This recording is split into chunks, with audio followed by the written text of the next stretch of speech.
सरकार का नारा है बेटी बचाओ बेटी पढ़ाओ, लेकिन प्रदेश की और देश की बेटियां कितनी सुरक्षित है वो किसी छुपा हुआ नहीं है। हरियाणा की बेटियां कहें, देश की बेटियां कहें, वो जंतर मंतर में बैठी हैं। हरियाणा के खिलाड़ियों की बात करें, महिला कोच की बात करें, किस तरीके का मामला उनका चल रहा है वो भी किसी छुपा हुआ नहीं है। और कैसे बेटियों को स्कूल कॉलेज जाने के लिए कैसे बसों में लटकना पड़ रहा है, जूझना पड़ रहा है, वो भी किसी छुपा हुआ नहीं है। आप भी लगातार तस्वीरें भी देखते हैं कि कई बार हादसा हो जाता है, बेटियां गिर जाती हैं, मौत भी हो जाती है इस तरह की, और किस तरीके से उनको बसों में चढ़ने के लिए जद्दोजहद करनी पड़ती है, ये सारी चीजें किसी से छुपी हुई नहीं है। लेकिन कलैत में हम आए हैं। कलैत का कैलम गांव है और वैसे तो परिचय के मोहताज नहीं है। महम से निर्दलीय विधायक बलराज कुंडू कुंडू साहब, महम के बाद आज आपने कलैत विधानसभा क्षेत्र के कैलरम गांव में बेटियों के लिए एक निःशुल्क बस सेवा की शुरुआत की है, क्या कुछ कहेंगे आप? मैं तो ये कहूँगा, मेरा तो सपना है मेरे पूरे हरियाणा प्रदेश की बेटियां ये सुरक्षित सफ़र करें, और वही संदेश देने के लिए आज कलायत से भी मैंने अपने इस गांव से उन बेटियों को मैं वादा करके गया था। अपने इस गांव के मेरे बुज़ुर्गों से, भाइयों से मैं वादा करके गया था कि 25 मई तक मैं बस दे दूंगा इन गुड़ियाओं के लिए। आज उस वादे को पूरा करते हुए मैंने इस गाँव को और उन बेटियों को ये बस का एक छोटा सा तोहफा दिया है, ताकि वो बेटियाँ जिनको 8-8, 9-9 किलोमीटर पैदल चलना पड़ता था कॉलेज जाने के लिए, वो सुरक्षित सफ़र के साथ में उनको किसी प्रकार की टेंशन ना हो, वो अपनी पढ़ाई को पूरी करें, बड़े बड़े पदों पर पहुँचें, अपने भविष्य को उज्जवल करें। इसी कामना और सोच के साथ मैंने आज ये बस दी है, तो उसी का आज ये है। और मैं तो कहता हूँ, लोग मेरे से मीडिया वाले सवाल कर रहे थे कि आप कहते हैं इससे आप राजनीति कर रहे हैं, कैथल में एंट्री कर रहे हैं राजनीति। तो मैं तो ये कहता हूँ, मेरा संदेश यही है कि ये ऐसी राजनीति सभी दल क्यों नहीं करते। इनके पास, मैं तो कुछ भी नहीं हूँ इनके सामने, मैंने तो खून पसीने की कमाई से हमने तो करके, मैं तो किसी पद पे उस पर नहीं रहा जो को लूट मचाई हो। इन्होंने तो इतने इतने सालों राज किया, इस प्रदेश को लूटा है, कई कई हजार करोड़ की संपत्तियां इकट्ठी की हुई हैं। ये क्यों नहीं कर लगाते ऐसी बसें? ये बलराज कुंडू तो ये संदेश देने के लिए इनको चुनौती दे रहा है कि आपने क्या किया है, लोगों को सोचने पर मजबूर कर रहा हूँ कि जागो। इस प्रदेश के इन भोले भाले लोगों का इमोशनल ब्लैकमेलिंग करके सिर्फ वोट की राजनीति करते हैं ये लोग आए हैं। इन्होंने कभी जन सेवा की भावना से काम नहीं किया। ये तो राजा बनकर अपने घरों को भरने के लिए, इस प्रदेश को लूटने के लिए ये राजनीति करते हैं। मैं इनको बताना चाहता हूँ, वक्त जा चुका है। अब जन सेवा की सोच रखने वाले लोग, पढ़े लिखे बुद्धिजीवी लोग ही आगे राजनीति में आएंगे, तभी इस प्रदेश का भला होगा। और यही व्यवस्था परिवर्तन के लिए मेरी आगाज भी है, ये लड़ाई भी है। कुंडू साहब, मैंने बेटियों से भी बात की, छात्राओं से भी बात की जो बस में बैठ के गई हैं, बहुत ज़्यादा खुश थी और आपका धन्यवाद भी कर रही थी। कहीं ना कहीं उनको जूझना पड़ता था। जो यहाँ के लोग हैं वो भी खुश है और कहीं ना कहीं आपके पास डिमांड भी आ रही है कि हमारे गाँव में भी चलाइए। यानी कि इस फैसले से जनता तो खुश है, सुखी है, छात्राएं सुखी है, लेकिन जो राजनीतिक लोग हैं वो कहीं ना कहीं असुरक्षित महसूस कर रहे हैं कि बलराज कुंडू महम से चलकर जो है वो यहाँ भी आ गए हैं और बाकी जगह भी जाएंगे। जो लूट और झूठ की राजनीति में विश्वास रखते हैं, उन सब के लिए बलराज कुंडू एक खतरे की घंटी बनता जा रहा है।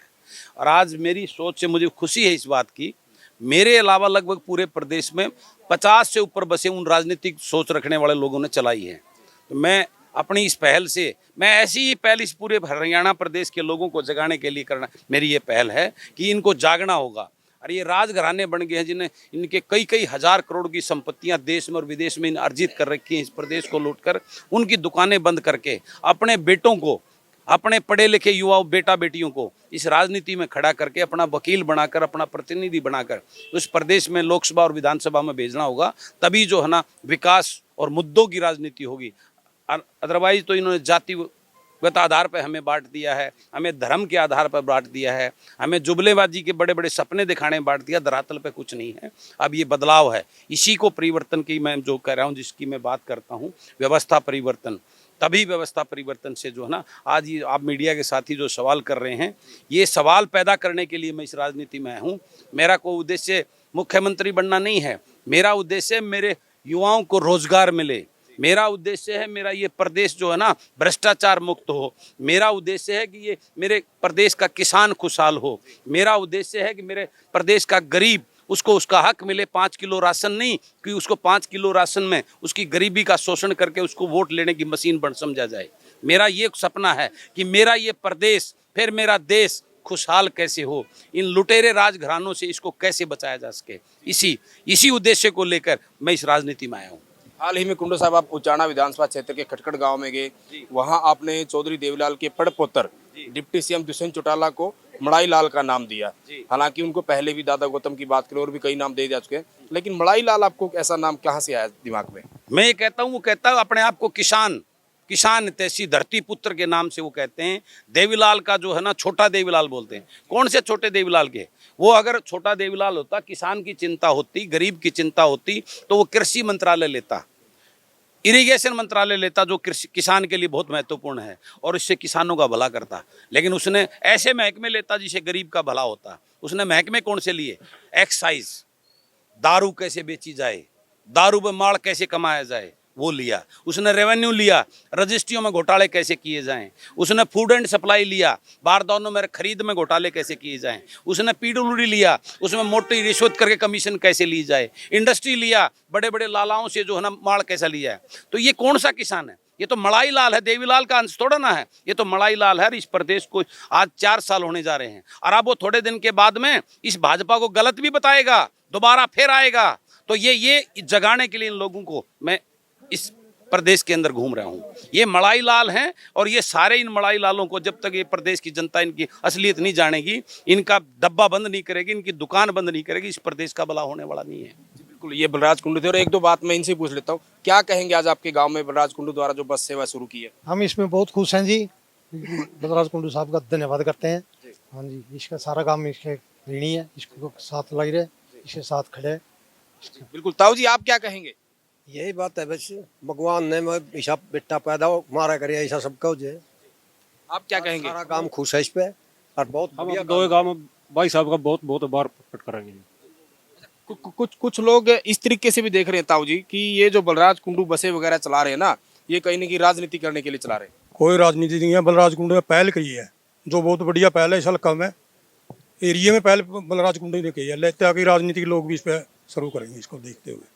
आपके हल्के से जो विधायक है वो सरकार में मंत्री भी है, लेकिन फिर भी आपकी बेटी को कहीं ना कहीं दिक्कत थी जी। कोई बस नहीं थी, ना रुकती थी ना और थी। बसों नहीं थी जी। सारी दिक्कत थी जी, बहुत ज्यादा। आपने उनको बोला? ग्राम पंचायत वजीरखेड़ा, कलरम, तितरम सभी ने विधायक को 20 बार ये बात कही है कि हमारी बेटियां डेली 9 किलोमीटर पैदल चल के कैथड़ पढ़ने के लिए जाती हैं, लेकिन आज तक किसी ने सूद नहीं ली। और बलराज भाई का तीनों गांव बड़ा तहे दिल से धन्यवाद करते हैं कि इसने हमारी बेटियों की सूद ली है, हमारी इलाज रखी है, हमारी बेटियों को सुरक्षित बढ़ाया। जी बिल्कुल, आप देख सकते हैं कि जो बलराज कुंडू का जो फैसला है बेटियों के लिए, कहीं ना कहीं सुरक्षित सफर घर से लेकर कॉलेज तक, उससे बेटियां भी खुश हैं। और जो यहाँ के गांव के लोग, मैंने लोगों से बातचीत की, वो भी बहुत ज़्यादा उनमें खुशी है। लेकिन हालांकि देखो, जब कोई ना कोई चीज़ होती है, बेटी बचाओ बेटी पढ़ाओ का नारा बहुत बड़ा नारा है, लेकिन उसको धरातल पर साकार करना और कितना हो पा रहा है और उसको कौन कर रहा है, वो भी आप सभी के सामने है। जी, आप भी कुछ कहना चाहते हैं? आइए इधर आओ, बताओ। जो गरीब बेटियां हैं बिल्कुल निम्न उधर दर्जे देख के बताइए। 3 से लेकर 5,000 रुपए का कम से कम बचत होगी भाई साहब के। जी। वह माता पिता उसको छोड़ने के लिए मोटरसाइकिल पे जाते थे वहाँ पर, फिर दोपहर को लेने आते थे। बहुत ही यहाँ अड्डे तक भी, हाँ, कम से कम 50 रुपए का तेल तो वैसे लगता है, फिर 50-100 रुपए का खर्चा आ गया है। बहुत ही सारा है गरीबों को, बहुत ज्यादा सारा। बहुत बहुत धन्यवाद भाई साहब का। बिल्कुल, आप देख सकते हैं कि आम लोगों की भावनाएं हैं। और देखिए, बेटी को किस तरीके से रखना है, पढ़ाना है, उनको छोड़कर आना, कितनी दिक्कतें उसमें होती है, वो किसी छुपा हुआ नहीं है। कितनी जद्दोजहद उनके लिए करनी पड़ती है। बलराज कुंडू द्वारा महम के बाद कैथल में, कलैत में जो बसें चलाई गई है, आप बलराज कुंडू के इस फैसले को कैसे देखते हैं? क्या इस तरह की पहल और जगह भी होनी चाहिए? पूरे के पूरे मामले को लेकर आपकी क्या राय है? आप भी कमेंट के माध्यम से प्रतिक्रिया जरूर दें। वीडियो जर्नलिस्ट विकास कुमार के साथ सुरेंद्र नैन, बिंदास हरियाणा।